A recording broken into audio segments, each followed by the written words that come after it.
नमस्कार विद्यार्थी मित्रांनो. भारत आणि तुर्की यांचे आता बिघडलेले संबंध जे सध्या आपण ऐकले असेल त्या संदर्भात आज आपण व्हिडिओ माहिती घेऊ. भारताने 2023 साली तुर्कीमध्ये जो भूकंप आला होता त्यात ऑपरेशन दोस्त राबवून तुर्कीला सरळ हस्ते सर्व प्रकारे मदत केली होती आणि या उपकरणाची परतफेड तुर्कीने कशी केली तर आत्ताच नुकत्याच झालेल्या पहलगाम दहशतवादी हल्ल्याच्या नंतर भारत पाकिस्तान युद्धाला जे तोंड फुटलं होतं त्या दरम्यान तुर्कीने पाकिस्तानला अत्यंत प्रचंड मदत केली, अनेक ठिकाणी मदत केली. या अशा प्रकारे तुर्कीने आपल्या भारताच्या उपकरणाची परतफेड केली. त्यामुळे भारत आणि तुर्कीचे संबंध बिघडलेत. त्या संदर्भाची अधिक माहिती आपण आजच्या व्हिडिओमध्ये जाणून घेऊ. नमस्कार, मी अक्षय ठाकूर आणि एकाग्र अकॅडमीच्या यूट्यूब चॅनलमध्ये मी तुम्हा सर्वांचं स्वागत करतो. भारत आणि तुर्कीचे बिघडलेले संबंध अभ्यासताना आपण भारत आणि तुर्कीचे ऐतिहासिक संबंध काय होते ते आधी जाणून घेऊ. तर भारत आणि तुर्कीच्या संबंधांना ऐतिहासिक पार्श्वभूमी आहे. प्राचीन काळापासून या दोन्ही देशांमध्ये संपर्क प्रस्थापित झालेला आहे. भारतीय उपखंड आणि अनातोलिया जे तुर्कीचं एन्शियंट टाइम्स मधलं नाव काय होतं तर अनातोलिया यांच्यामध्ये आर्थिक आणि सांस्कृतिक संबंध हे वैदिक युगापासून म्हणजे इसवी सन 1500 पूर्वीपासून अस्तित्वात असल्याचे पुरावे आढळतात. मध्ययुगीन राजनैतिक संबंधाचा विचार केला तर 1481 ते 1482 मध्ये ऑटोमन सुलतान आणि भारतीय उपखंडातील मुस्लिम शासकांमध्ये प्रथम राजनैतिक देवाणघेवाण झाल्याचे पुरावे आपल्याला आढळतात. ऑटोमन तुर्क हे तुर्कस्थानातील सुलतानांचं नाव आपण बऱ्याच वेळा इतिहासाचा अभ्यास करताना आपण ऐकलं असेल. त्यानंतर स्वातंत्र्यपूर्व काळातील सहकार्य आपण जर जाणून घेतलं तर 1912-13च्या या पहिल्या बाल्कन युद्धात भारतीय मुस्लिमांनी डॉक्टर मुख्तार अहमद अन्सारी यांच्या नेतृत्वाखाली तुर्कीच्या जखमी सैनिकांसाठी वैद्यकीय मदत तेव्हा राबवली होती. आणि स्वातंत्र्य नंतरच्या काळातले संबंध जर आपण पाहिले तर तुर्कीने 15 ऑगस्ट 1947 या दिवशी म्हणजे भारत स्वतंत्र झाल्याच्या दिवशीच भारताला स्वतंत्र राष्ट्राची मान्यता देऊन राजनैतिक संबंध भारताशी प्रस्थापित केले होते. ऑपरेशन दोस्त ज्याचा आपण मगाशी उल्लेख केला, ज्याचा मी उल्लेख केला ते ऑपरेशन दोस्त काय होतं तर तुर्कीला मानवीय मदत भारताने केली होती. 6 फेब्रुवारी 2023 रोजी तुर्की आणि सिरियामध्ये भूकंपामुळे 55,000हून अधिक नागरिकांचा मृत्यू झाला होता आणि भारताने ऑपरेशन दोस्त राबवून तात्काळ बचाव पथके, वैद्यकीय कर्मचारी आणि मदत सामुग्री तुर्कीला पाठवली होती. आणि भारतीय लष्कराच्या फील्ड हॉस्पिटलने इस्केंडरून, तुर्कीमधलं एक शहर आहे हाटा इथल्या प्रोव्हिन्समधलं, या इस्केंडरून या शहरात टेम्पररी हॉस्पिटल स्थापन करून 3600हून अधिक जखमींवर भारताने मोफत उपचार केले होते. एप्रिल 2025 मध्ये पहलगाम येथे दहशतवादी हल्ला झाला जे आपण जाणून आहोत. त्या दहशतवादी हल्ल्यात जवळजवळ 26 भारतीय पर्यटकांचा, नेपाळी नागरिकांचा असा मृत्यू झाला. आणि त्यानंतर IS आणि पाकिस्तानच्या लष्कर आणि तैबाचा थेट संबंध असल्याचं आपल्याला उघडपणे आपल्याला कळलं आणि भारताकडून तातडीने सीमारेषेवर कारवाई सुरू झाली, ज्यात ऑपरेशन सिंदूरद्वारे आपण दहशतवादी तळांवर एअर स्ट्राईक केले, ड्रोन हल्ले केले आणि सीमा भागातील अतिरेक गुप्त मोहिमा आपण ऑपरेशन सिंदूर अंतर्गत राबवल्या आणि पाकिस्तानला या दहशतवादी हल्ल्याबाबत धडा शिकवला. आणि हाच प्रसंग पाकिस्तानने भारत आक्रमक आहे असा आंतरराष्ट्रीय मंचांवर भारताने कसा पाकिस्तानवर हल्ला केला आणि भारत आक्रमक राष्ट्र आहे असं आंतरराष्ट्रीय ठिकाणी भारताचा प्रचार सुरू केला. तुर्कीची पाकिस्तानाला सैनिक आणि तांत्रिक आणि कूटनीतिक या दरम्यान काय मदत झाली. भारताला आक्रमक राष्ट्र असं संबोधून पाकिस्तानने तुर्कीसारख्या देशांकडून मदत मिळवली, ज्यात सगळ्यात पहिली मदत आहे लष्करी ड्रोन आणि सर्व्हिलन्स उपकरणांचा पुरवठा जो तुर्कीने पाकिस्तानला केला. तुर्कीच्या बैकर डिफेन्स कंपनीने पाकिस्तानला बैरक्टर TB2 आणि एकिन्सी मॉडेलचे ड्रोन्स उपलब्ध करून दिले.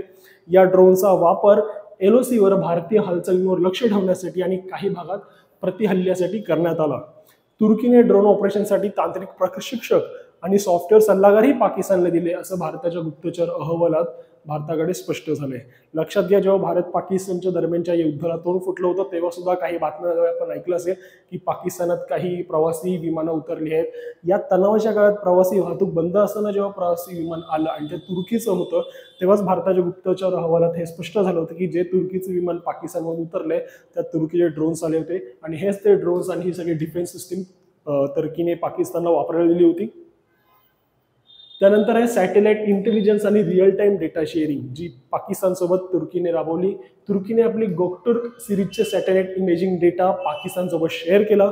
यातून भारतीय सैन्याची तुकड्यांची हालचाल, हवाई बेसची स्थानं आणि LOCच्या भागातील ऑपरेशनल डेटा पाकिस्तानला सहजपणे त्यांच्याकडे तंत्रज्ञान नसताना सुद्धा तुर्कीच्या सहाय्याने उपलब्ध झाला आणि ही माहिती युद्धस्थितीत पाकिस्तानला मोठ्या प्रमाणावर लाभदायक ठरली. डिप्लोमॅटिक सपोर्ट, संयुक्त राष्ट्र आणि OIC मध्ये भारत विरोधी वक्तव्ये तुर्कीकडनं करण्यात आली. तुर्कीच्या राष्ट्राध्यक्ष रेसेप तय्यप एर्दोगान यांनी भारताच्या कारवाईला अत्याचार व मुस्लिम विरोधी कारस्थान, धर्माचा रंग देण्याचं काम त्यांनी केलं आणि हे सगळं त्यांनी अत्याचार आणि मुस्लिम विरोधी कारस्थान म्हणून प्रसारित केलं. OIC म्हणजे ऑर्गनायझेशन ऑफ इस्लामिक कंट्रीज, ही इस्लामिक राष्ट्रांची एक संघटना आहे. याच्यामध्ये तुर्कीने भारताविरोधात ठराव आणण्यासाठी पाकिस्तानला संपूर्णपणे पाठिंबा दिला. युनायटेड नेशन्स ह्युमन राईट्स काउन्सिलमध्ये तुर्कीच्या राजदूतांनी काश्मीर प्रश्नावर भारत विरोधी टिप्पणी केली. पाकिस्तानी लष्करासह संयुक्त युद्ध सरावाचा प्रस्ताव त्यांनी केला. तुर्कीने पाकिस्तानसोबत भारत पाकिस्तानचं युद्ध सुरू असताना त्या युद्धाच्या दरम्यान अटाटक एक्स नावाचा संयुक्त युद्ध सराव करण्याची घोषणा केली. यामुळे भविष्यातील लष्करी समन्वय मजबूत करण्याचा त्यांचा उद्देश स्पष्ट झाला आणि हे भौगोलिक दुरावा असूनही मुस्लिम राष्ट्रांच्या आघाडीचा संकेत मानलं गेलं. भौगोलिकदृष्ट्या जर आपण पाहिलं तर पाकिस्तान आणि टर्की हे तितकेसे शेजारील राष्ट्र नाहीत, परंतु केवळ मुस्लिम राष्ट्र या एका प्रतीकाखाली ती लोक एकत्र येऊन ही लष्करी युद्ध सराव, संयुक्त युद्ध सराव त्यांनी एकमेकांचे संगनमत केला आणि एकत्रपणे राबवला. सायबर सुरक्षा आणि हल्ले सुद्धा पाकिस्तानच्या सहाय्याने तुर्कीकडून आपल्या भारतावर करण्यात आले. भारतीय गुप्तचर अहवालानुसार तुर्कीतील काही प्रो एर्डोगन हॅकर गटांनी भारतातील महत्त्वाच्या वेबसाईट्सवर DDoS आणि डिफेन्सिंग हल्ले केले. हे हल्ले पाकिस्तानच्या ट्रान्सपरंट ट्राईब किंवा Act 36 या हॅकर गटांचे समन्वयने केलेला आरोप आपल्याला भारताकडनं दिसून येतोय. तुर्कीची पाकिस्तानला दिलेलं समर्थनामुळे भारतात मात्र तीव्र संताप व्यक्त करण्यात आला. भारतात अनेक प्रतिक्रिया याच्यात उमटल्या. यात महाराष्ट्रातील इंडियन मेडिकल असोसिएशनने तुर्की आणि अझरबैजानला पर्यटनासाठी बहिष्कार घालण्याचे आवाहन केले. पाकिस्तानला जी ही मदत होत होती त्यात प्रमुख देश तुर्की तर होताच, पण तुर्कीसोबत अझरबैजान सुद्धा त्या मदतीमध्ये सामील होता आणि त्यामुळे तुर्की आणि अझरबैजान यामध्ये पर्यटनासाठी जाणाऱ्या भारतीयांनी या देशामध्ये पर्यटनासाठी कमी जाण्याचं आवाहन महाराष्ट्रातील इंडियन मेडिकल असोसिएशनने केलं. मेक माय ट्रिप आणि इज माय ट्रिप हे जे पोर्टल्स आहेत, टुरिझमचे पोर्टल्स आहेत ज्याच्यावर बुकिंग्स होतात, यासारख्या पोर्टल्सवर, प्रवास प्लॅटफॉर्म्सवर तुर्की आणि अझरबैजानसाठीच्या बुकिंगमध्ये 60% घट आणि 250% रद्दकरण झाल्याचं, वाढ झाल्याचं दिसून येते. 60% घट याचा अर्थ त्यांच्या ज्या बुकिंग्स होतात त्यात 60% घट झाली आहे आणि जे कॅन्सलेशन होतात, रद्दीकरण जे होतं त्या कॅन्सलेशनमध्ये 250% वाढ झाल्याचे आकडे आपल्याला दिसून येत आहेत. उदयपूरमधील व्यापाऱ्यांनी तुर्कीमधून होणारी संगमरवरी आयात थांबवली, जी पूर्वी भारताच्या संगमरवरी आयाताच्या 70% होती. जे भारतात जे संगमरवर वापरले जाते त्यात तुर्कीचा 70% शेअर होता आणि ही सर्व आयात आता उदयपूरमधील व्यापाऱ्यांनी थांबवण्याचा निर्णय घेतला. लक्षात घ्या, ही जी 70% आयात आहे संगमरवराची त्याची जवळजवळ उलाढाल ही प्रतिवर्षी 800 करोडच्या आसपास असते. दरवर्षी ती वाढत जाते. मागच्या वर्षी 800 कोटींच्या आकड्यात होती. काश्मीर व हिमाचल प्रदेशातील व्यापाऱ्यांनी तुर्कीमधून होणाऱ्या सफरचंदाच्या आयातीवर सुद्धा बहिष्कार टाकलाय. जे तुर्किश ॲपल्स आपण खूप फेमस एक ब्रँड म्हणून ऐकले असेल, त्याच्या आयातीवर सुद्धा बहिष्कार घालण्यात आलेला आहे. हर्ष गोयंका, विवेक अग्निहोत्री, बाबा रामदेव यांसारख्या अनेक इन्फ्लुएन्शियल पर्सन्सनी, प्रख्यात व्यक्तींनी खुलेआमपणे तुर्कीनी अझरबैजान आणि पाकिस्तान विरोधी भूमिका घेतल्या, ज्यामुळे नागरिकांना तुर्की आणि अझरबैजानचा हा विषय कळण्यास मदत झाली, तो लोकांपर्यंत पोहोचला. तुर्कीच्या विद्यापीठात स्कॉलरशिप आणि एक्सचेंज प्रोग्राम्समध्ये भारतीय विद्यार्थ्यांच्या संख्येत घट झाली. लक्षात घ्या, एक्सचेंज प्रोग्राम्स जे असतात ते अनेक विद्यापीठांमध्ये, 2 कॉलेजांमध्ये राबवले जातात, ज्यात कल्चरल एक्सचेंज प्रोग्राम असतील, पॉलिटिकल असतील, रिजनल असतील, एज्युकेशनल असतील. ह्या 2 विद्यापीठांचे विद्यार्थी एकमेकांच्या विद्यापीठांमध्ये येतात, एकमेकांच्या देशात येतात, तिथली संस्कृती, तिथली राजकीय व्यवस्था, सामाजिक व्यवस्था जाणून घेण्याचा प्रयत्न करतात. या अशा प्रकारे ज्या 2 देशांमध्ये, 2 विद्यापीठांमध्ये होणारे जे एक्सचेंज प्रोग्राम होते ते भारतीय विद्यार्थी जे तुर्कीच्या एक्सचेंज प्रोग्रामसाठी ज्यांनी नावं नोंदवली होती त्या संख्येत सुद्धा आता घट झालेली आहे. खासगी विद्यापीठांनी तुर्कीशी चालू असलेले MOU यापुढे न वाढवण्याचा निर्णय घेतला. MOU लक्षात घ्या, मेमोरंडम ऑफ अंडरस्टँडिंग, म्हणजे नॉलेज शेअरिंग जी असेल, जी 2 विद्यापीठांमध्ये चालू होती, त्यात भारतातले विद्यापीठ तुर्कीशी काही नॉलेज शेअरिंग आपल्या विद्यापीठांच्या अभ्यासक्रमांसंदर्भात करत होते, ते आता भारतातील विद्यापीठांनी पुढे न चालू ठेवण्याचा निर्णय घेतला आहे. तुर्कीच्या सेलेबी एव्हिएशन होल्डिंग्सला भारत सरकारने दिल्ली आणि मुंबई विमानतळावर कोणत्या दिल्ली आणि मुंबई विमानतळांवर दिलेले सुरक्षा परवाने जे होते ते आता रद्द करण्याचा निर्णय घेतलाय. आणि तुर्कीमधून दरवर्षी 800 कोटींहून अधिकची होणारी संगमरवराची आयात मगाशीच मी तुम्हाला सांगितलं. आणि 2024 या मागच्या एका वर्षात भारतीय पर्यटकांनी तुर्कीमध्ये 4,000 कोटींचा खर्च पर्यटनासाठी केला होता आणि त्यामुळे हा बहिष्कार तुर्कीसाठी एक मोठा धक्का मानला जातोय. राजनैतिक तणाव तुर्की संबंधाचे काय झाले ते आपण जाणून घेऊ. तर तुर्कीच्या पाकिस्तानला दिलेल्या उघड समर्थनामुळे भारत आणि तुर्कीच्या संबंधांमध्ये तणाव निर्माण झाला आहे. आर्थिक परिणाम सांगायचं झालं तर 2024 मध्ये 3.3 लाख भारतीयांनी तुर्कीला भेट दिली. अझरबैजानला 2024 मध्ये 2.43 लाख भारतीय पर्यटन गेले होते. लक्षात घ्या, अझरबैजान या देशावर पर्यटकांची संख्या जर पाहिली तर अझरबैजान या देशात 4थ्या क्रमांकाचे टुरिस्ट या भारत या एकट्या देशातनं येत असतात. ज्याची संख्या 2024 मध्ये होती 2.43 लाख. भारतीय पर्यटकांनी 2024 मध्ये तुर्की आणि अझरबैजान या देशामध्ये 4,000 कोटींपेक्षा अधिकचा खर्च निव्वळ पर्यटनासाठी केलेला होता आणि ज्याच्या बहिष्कारामुळे या देशांच्या अर्थव्यवस्थेवर मोठा परिणाम होऊ शकतो हे आता म्हटलं जात आहे.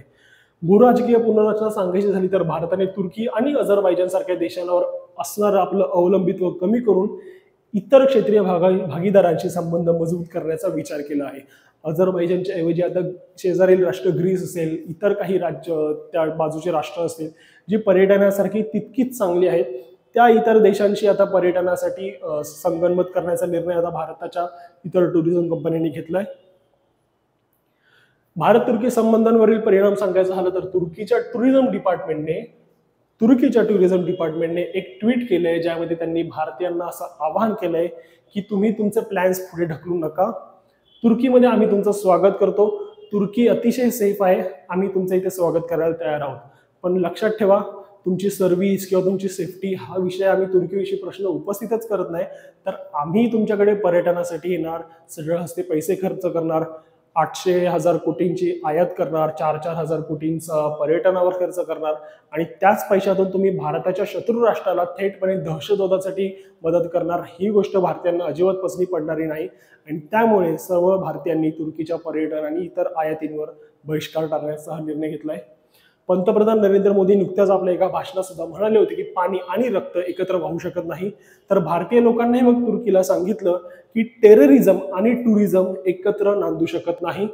तुम्हाला पाकिस्तानची मदत करायची तर तुम्ही ती खुशाल करा, पण भारताच्या पैशांनी नाही. तर पाकिस्तानला मदत करायची असेल तर तुम्ही पाकिस्तानच्या पर्यटकांना आवाहन करा, पाकिस्तानच्या नागरिकांना आवाहन करा. ते तुमच्याकडे पर्यटनासाठी येतील, पैसे खर्च करतील आणि त्यांच्याच पैशाने त्यांना दहशतवादासाठी तुम्ही काही मदत करायची ती करा. यापुढे भारत आणि भारताचे नागरिक तुमच्या देशासाठी येणार नाहीत. आपण पाहिलं असेल बहिष्काराचा हा मुद्दा हा किती सक्सेसफुल होतो, किती यशस्वी असतो का निव्वळ सोशल मीडिया कॅम्पेनिंग पुरतं हे असतं. ह्याच्यासाठी उदाहरणादाखल सांगायचं झालं तर मागच्याच वर्षी मालदीवच्या एका नेत्याने पंतप्रधान मोदींबद्दल अपशब्द वापरून अत्यंत एक आक्षेपार्ह वक्तव्य केलेलं होतं. भारतीयांनी मालदीवला आणि त्यानंतर बॉयकॉट करायचं ठरवलं होतं आणि त्यानंतर मालदीवला $2 बिलियन म्हणजे जवळजवळ 16,000 कोटींचा फटका मालदीवच्या टुरिझमला बसला होता. लक्षात घ्या, मालदीवला बॉयकॉट केल्यानंतर भारतीयांनी लक्षद्वीप असेल, अंदमान निकोबार असतील किंवा अगदी श्रीलंका सारखे देश असतील तिथे पर्यटनासाठी जाण्याचा मार्ग निवडला होता आणि मालदीवमध्ये जाणारी संख्या ही प्रचंड प्रमाणात घटली होती आणि त्याचा $2 बिलियन फटका, 16,000 कोटींचा फटका मालदीव या देशाला भारतीयांनी घातलेल्या बहिष्कारामुळे पडला होता. आणि या बॉयकॉट मालदीवचा हा ट्रेंड सुरू झाला आणि तीच अवस्था आता तुर्कीची होणार असं आंतरराष्ट्रीय स्तरावर सगळीकडे बोललं जात आहे. त्यामुळे येणाऱ्या काळात भारत तुर्की संबंधांचे या सर्व गोष्टींचे, तुर्कीने केलेल्या दहशतवाद आणि पाकिस्तानाने केलेल्या मदत, त्यानंतर भारताने आणि भारतीयांनी घातलेले दहशतवादांच्या विरोधात आणि या तुर्कीच्या सततच्या होणाऱ्या आत्मघातामुळे भारतीयांनी केलेल्या बहिष्काराचं आव्हान हे यापुढे भविष्यात कुठे जात आणि भारत तुर्की संबंधांवर कसे परिणाम होतात हे आपण आगामी काळात पाहतच राहू. धन्यवाद.